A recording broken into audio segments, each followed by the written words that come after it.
Hello, 1776ers. All right, it's part 2 of our review. We are going to look at Chapter 5, Section 4, The Final Battles.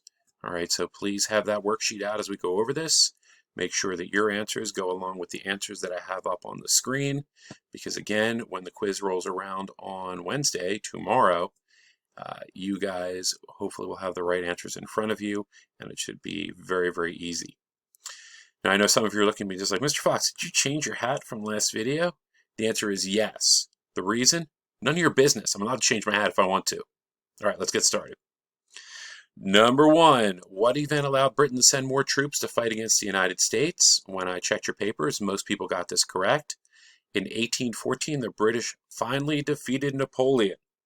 All right, so now they could free up some of their ships and some more of their soldiers and sent them over to the U.S.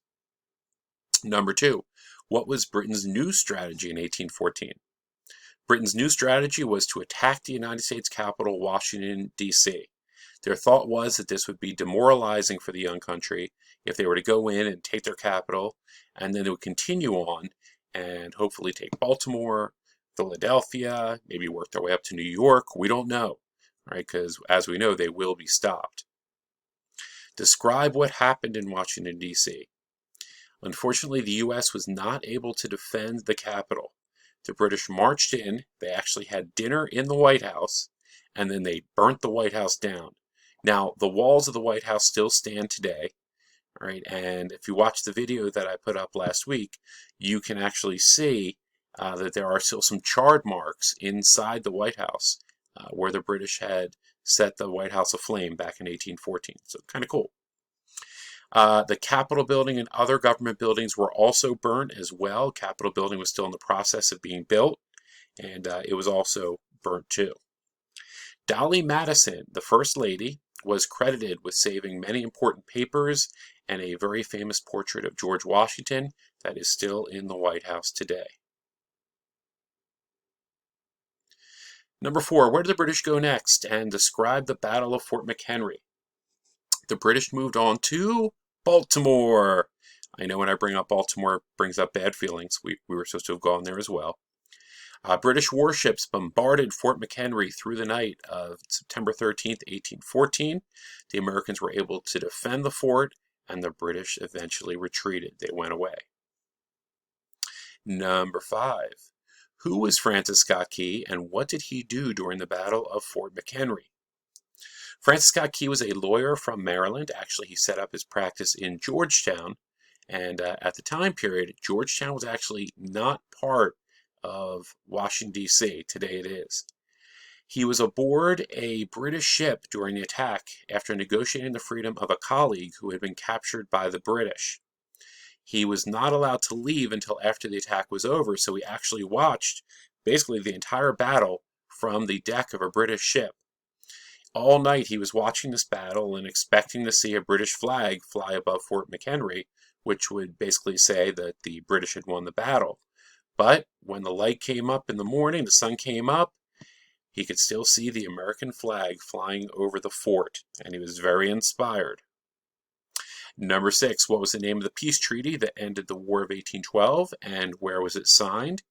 The treaty that ended the war was called the Treaty of Ghent, and strangely, it was signed in Ghent, Belgium. Number 7, 2 weeks after the Treaty of Ghent, the U.S. won a major battle. I know that sounds really weird. Why are they still fighting 2 weeks later? But remember, it takes a very long time for news to travel. It wasn't like somebody could just like pick up their cell phone and be like, doot, doot, doot, doot, doot, doot, and be like, yeah, it's all over. Shut it down. It doesn't work that way. All right, it took a long time for information to get first across the Atlantic and then, to get to New Orleans in this situation. So 2 weeks after the treaty was signed, Andrew Jackson led the U.S. to a huge victory in the Battle of New Orleans. All right, and many people saw this as actually the biggest victory of the War of 1812, which is, again, ironic because the war was actually over. There are some people during that time period who sincerely believed that the reason why they were actually able to win this war, in Americans' eyes, was that, this was because of Jackson's victory, right? Which, again, was not true because we know the peace treaty had already been signed.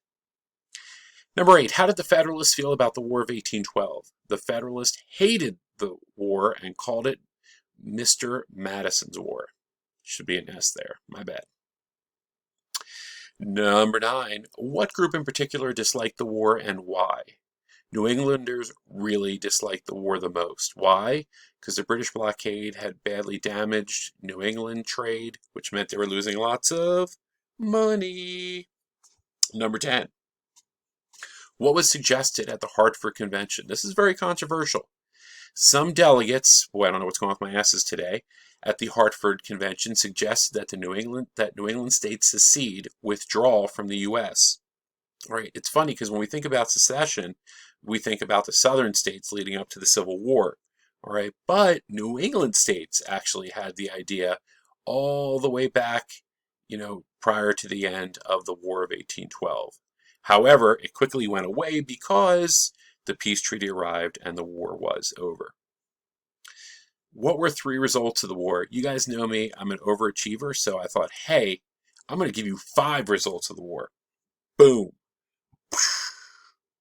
All right, so the U.S. claimed victory in the war because they fought the British again and were able to get them to go away again. But in reality, really neither side won. Nothing really changed after the war. Number 2, Native American resistance weakened with the death of Tecumseh. So, we mentioned how Tecumseh died at the Battle of Thames. And with his death, that unity that had formed between Native American tribes was gone. All right, and unfortunately for the Native Americans, their resistance really weakened as a result. Number 3, as we mentioned, national pride surged. We beat the British again. The big bad British. We did it again. All right, so it surged. Again, it's really debatable whether we won or not. Number 4, the Federalist Party was badly damaged and eventually it would go away. All right, Federalist Party was done. Remember, they did not want to fight this war.